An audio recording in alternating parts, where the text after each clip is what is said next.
Hi friends, welcome to Bala's kitchen. இன்றைக்கி பாலாஸ் கிச்சனில் ஒரு ட்ரெடிஷ்னலான ஒரு கூட்டு. அது என்ன அப்படின்னு பார்த்திங்கன்னா சுண்டக்காய் கூட்டு. எங்கள் பாட்டி, எங்கள் அம்மா எல்லோரும் ரொம்ப நல்லா செய்வாங்க. இந்த கூட்டு ரொம்ப டேஸ்ட்டாக இருக்கும். ஆனால் பார்த்திங்கன்னா ஒரு பழமொழி சொல்லுவாங்க, சுண்டக்காய் காப்பணும், சுமக்கூலி முக்காப்பணும் அப்படின்னு சொல்லுவாங்க.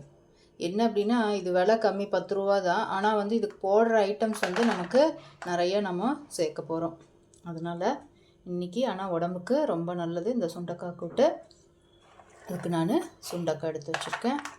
புளி பார்த்திங்கன்னா ஒரு சின்ன லெமன் சைஸ் எடுத்து கெட்டியாக கரைச்சி வச்சுருக்கேன். தண்ணியாக கரைக்கூடாது, நம்ம சாம்பார் கரைக்கிற மாதிரி ரொம்ப தண்ணியாக கரைக்கூடாது, கொஞ்சம் கெட்டியாக கரைச்சி வச்சுக்கணும்.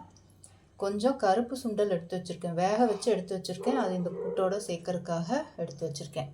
இது என்ன அப்படின்னு பார்த்திங்கன்னா சுண்ணாம்பு, நம்ம வெத்தலை பாக்கு போடுற சுண்ணாம்பு இருக்கு இல்லையா, நல்ல சுண்ணாம்பு, அந்த சுண்ணாம்பை கொஞ்சமாக எடுத்து வச்சுருக்கேன். இது எதுக்கு அப்படின்னா, இந்த சுண்டைக்காயில் இந்த சுண்ணாம்பை சேர்த்து நாம் இதை தட்டி எடுத்துக்கணும். நம்ம எங்ககிட்ட பார்த்திங்கன்னா எங்கள் ஆட்டாங்கல், அம்மிக்கல் எதுவும் கிடையாது. அதனால் நான் இதை வந்து மிக்சியில் சேர்த்து 1-2 உடச்சி எடுத்துக்க போகிறேன். உடச்சிட்டு இந்த சுண்டைக்காவை நல்லா கழுவி எடுத்துக்க போகிறேன்.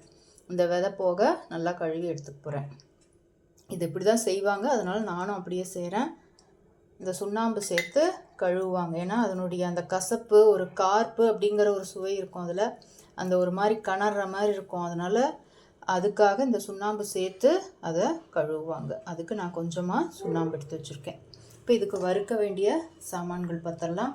தேங்காய் ஒரு 2 பெரிய டேபிள் ஸ்பூன் எடுத்து வச்சுருக்கேன். உளுத்தம்பருப்பு நான் இந்த ஸ்பூனில் தான் எடுத்திருக்கேன், 1 ஸ்பூன் நிறச்சி 1 ஸ்பூனு. கடலைப்பருப்பு ஒரு 3/4 ஸ்பூனு. கொத்தமல்லி விதை வாசனைக்கு மட்டும்தான் ஒரு 1/4 ஸ்பூனு. கருவேப்பிலை ஒரு 10 மிளகு. இது வந்து வரமிளகா உங்கள் காரத்தை அந்த மாதிரி வச்சுக்கோங்க. நான் ஒரு 5 மிளகா வச்சுருக்கேன். ஏன்னா அது கொஞ்சம் கசப்பாக இருக்கும் இல்லையா, அதனால் இந்த மிளகா போட்டால் கொஞ்சம் நல்லாயிருக்கும் காரமாக. கொஞ்சம் பெருங்காயம் எடுத்து வச்சுருக்கேன்.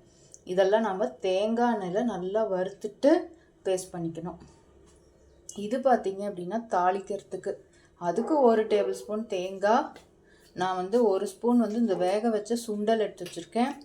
இது வந்து அப்பளம், உளுந்த அப்பளம் ஒரு 2 வந்து குட்டி குட்டியாக உடச்சி வச்சுருக்கேன். கொஞ்சம் கருவேப்பிலை. இது வந்து நம்ம கடுகு தாளிக்கும் போது இதையும் சேர்த்து நல்லா தாளித்து நம்ம கூட்டில் கடைசியாக இறக்கிட்டு சேர்க்கணும். அதுக்காக தாளிக்கிறதுக்கு எடுத்து வச்சுருக்கேன். இது கடுகு, மஞ்சப்பொடி, உப்பு. இங்கே பார்த்தீங்க அப்படின்னா எனக்கு மேடையில் இடமே இல்லை, அதனால் நான் இங்கே தனியாக எடுத்து வச்சுருக்கேன்.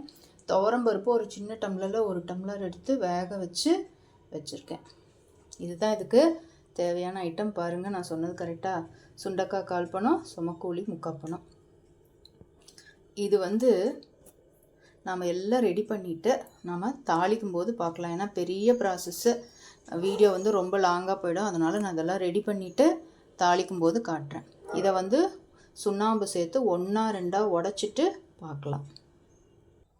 பாருங்கள், நான் 1-2 அரைச்சி எடுத்திருக்கேன். 1-2 முழுசு இருந்தால் பரவாயில்ல. ஆனால் வந்து ரொம்ப அரைச்சிட்டிங்க அப்படின்னா ரொம்ப கொசகொசான்னு ஆகிடும். அதனால் சும்மா ஒரே ஒரு திருப்பு. உங்கள்கிட்ட ஆட்டாங்கல், அம்மிக்கல் இருந்தால் பெஸ்ட்டு. அதில் நல்லா வந்து தட்டி எடுத்துக்கிட்டால் நல்லாயிருக்கும்.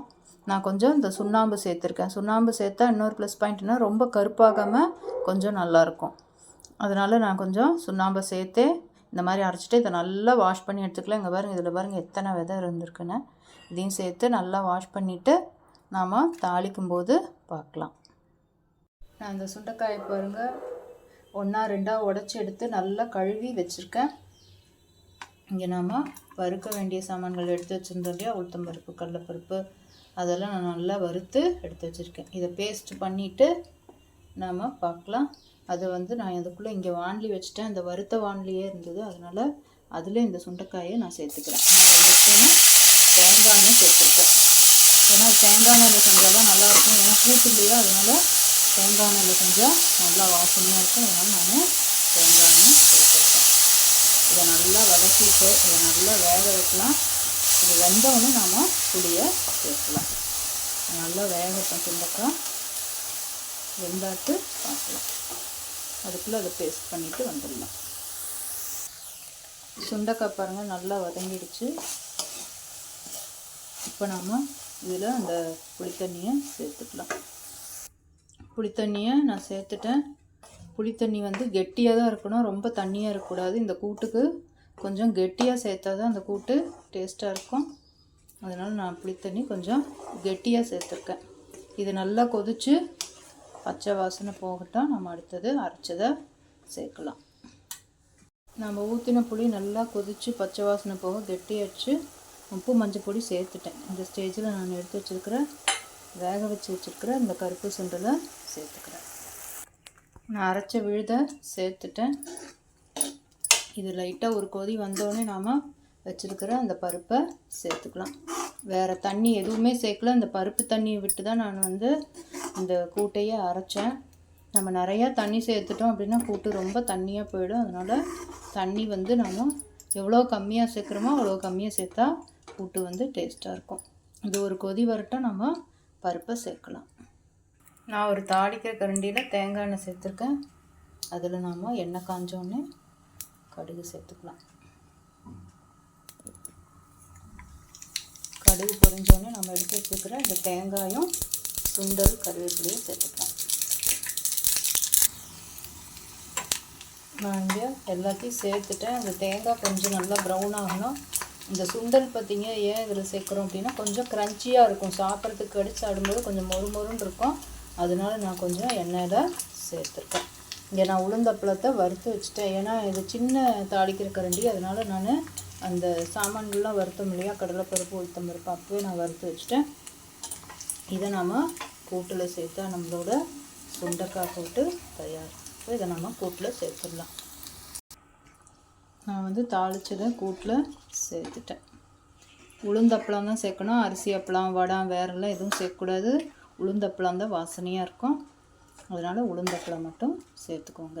இருந்தால் சேர்த்துக்கோங்க, சேர்த்தா டேஸ்ட்டாக இருக்கும். இப்படி தான் செய்வாங்க எங்கள் அம்மா ட்ரெடிஷ்னலாக. அதனால் நானும் அதே மாதிரி செஞ்சுருக்கேன். நீங்களும் ட்ரை பண்ணி பார்த்துட்டு உங்களோட கமெண்ட்ஸை எங்களுக்கு போஸ்ட் பண்ணுங்கள். Thank you friends. ஓம் சாய்ராம்.